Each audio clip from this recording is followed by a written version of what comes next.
Well, just in time for spring, we have some terrific leads for you, and D Magazine's March issue has them. First of all, we have a new cover. Isn't that so pretty? I want her beautiful hair. It looks so full, and I know. She's got kind of bedroom hair. Little volume. Where are you going with that?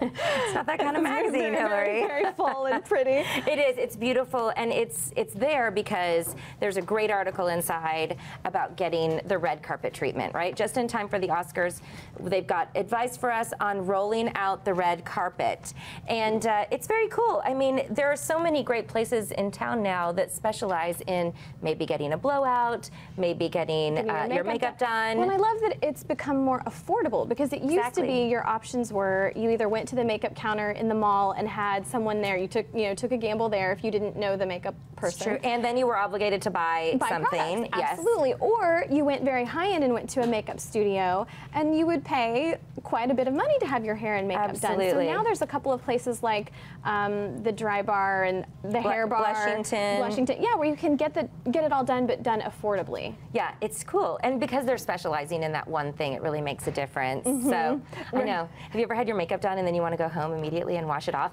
or had your hair done and you want to go home and get in the shower? Yes. And start over? The very first time I had my hair done for prom. Yes. We're back to your prom again. Not what you saw in the photo, but I hated it, and I went home and brushed it out and started over, and then went to another salon. But yeah, it affected my entire mood, and then of course my mom, who was paying for it, was not happy. No, because it's expensive to have an updo done, much more expensive than say just getting a blowout. And so if you've paid $75 back in 19 whatever, it was kind of a sore spot between us.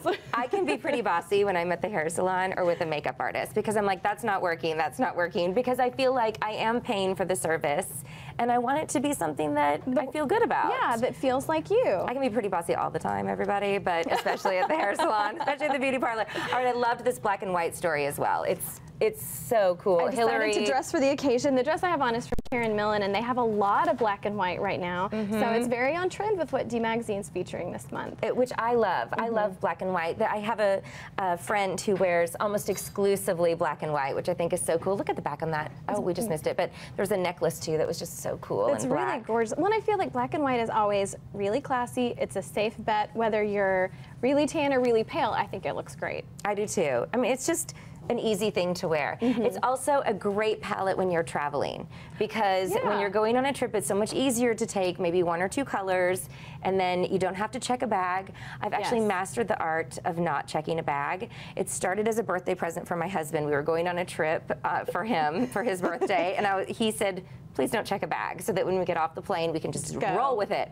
And I didn't, by packing all black and white things, and that's so there smart. you go. Well, and if you want to dress it up, you can do a pop of color with a handbag, or a cute little pair of shoes. Throw some red in there. Exactly. And then you're such a foodie. I also tagged this article. It's called "It's Complicated," and it's about super social media superstar chef Matt McAllister, and he's got this new restaurant, FT33, and it's pretty cool. They're calling it a meteoric rise that he's had. A meteoric rise. Yes. Wow. But he's traveled a tremendous amount. He trained under Stephen Piles. We're going to have him on the show at some point so he can make some things for us. But there's a lot of young blood moving into Dallas, starting some kind of hip, cool restaurants. It's really about cool. That. Yeah. I know, so we'll have to check it out.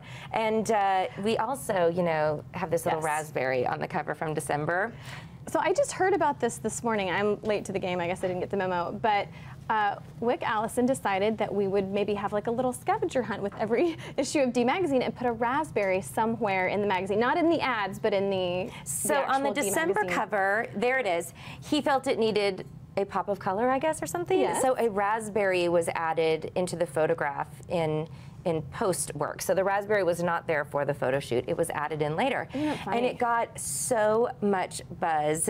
Their front burner blog was blowing up with people making jokes about it, adding raspberries into other images and this kind of thing. I mean, it was just like such a big deal. It was hilarious. And so Wick is going to continue laughing, right? I like those a lot. Yes. It's a fun way to put a twist on it and keep people looking every time you pick up the magazine. Absolutely. So the raspberry will be hidden all throughout D Magazine's editorials, not in the advertisements, that's right, but in the editorial. Maybe we should start doing that, hide one on the set. Because at Halloween, yes, we had a skeleton hand that Michael, who works here, Michael's a prankster that works here, and he was hiding it everywhere on the set. So that should be his full job description, actually. Yes. Michael, prankster at KTXD-TV. He also put some Star Wars or Star Trek characters. And they would just show up in different places on the set, and if you watched, you could find it every day in a new spot. It would scare us, too. All of a sudden, we'd be sitting down, and the skeleton hand would be right there. Well, just a reminder, D Magazine's March issue is available as we speak, so you'll have to check that out and look for the raspberry.